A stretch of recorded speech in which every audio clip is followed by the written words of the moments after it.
So to stand up a 1 gigawatt data center, it's $35 billion in semiconductors, NVIDIA semiconductors, and then it's $25 billion of power and cooling equipment. And that is clearly inflationary because a lot of that 25 billion is the human labor required to install it. So the calculation that needs to be done for orbital compute is it's 35 billion of silicon in each space, and in literally outer space, in orbit and on ground.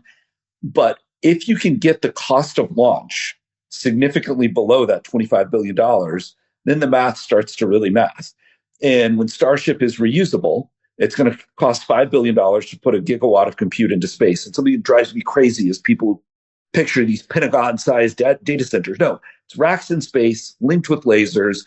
It's kind of a virtual data center in space. Wait, 5 billion, is that 5 billion of launch cost or what? 5 billion of launch costs. Now you're at 40 billion to put the gig into space. You're at 60 billion terrestrially. And the 25 billion that is power and compute is clearly inflationary.